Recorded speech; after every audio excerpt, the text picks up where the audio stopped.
Ibinyamakuru biratubwira amakuru y'ibibera ku isi, abanyapolitike bakatubwira imigabo n'imigambi yabo, abandi nabo bakatubarira inkuru zabo nababo. Nyamara ariko hari andi makuru batatubwira.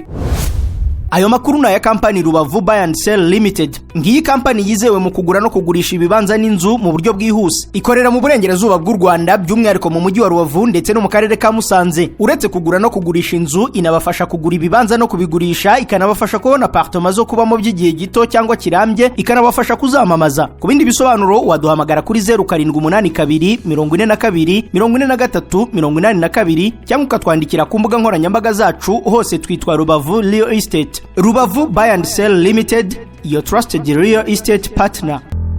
Yabugubwe neza abakunzi ba Rubavu Buy and Sell Limited, ni Josiane nk'ibisanzwe. Ndibaza nizera ko mumeze neza, abantu muduteze muri mu gihugu cy'u Rwanda, mu turere twose tugize igihugu cy'u Rwanda, mukomeze mugubwe neza. Abantu muduteze muri hanze y'igihugu cy'u Rwanda, aba diaspora, turabasuje tubahaye ikaze. Niba uri mushya hano, if you are new here, please do subscribe, like, share, comments. Byose ni ingenzi kuri YouTube channel yanyu, kuri YouTube channel yacu.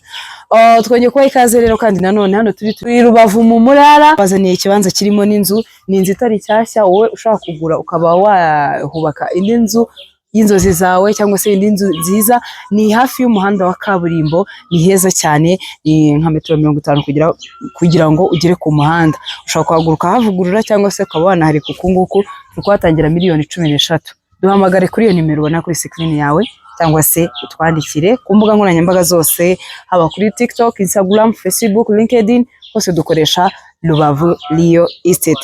Ushobora no kudusanga ahantu dukorera mu mujyi wa Rubavu, mu nyubako izwi nka Etage kwa Habibu. Dukorera muri floor ya mbere, ni inyubako yubatse iruhande rw'isoko.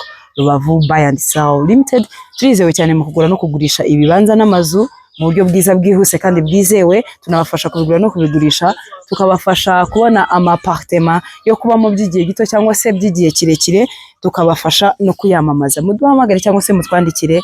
Your trusted real estate partner, we always here for you.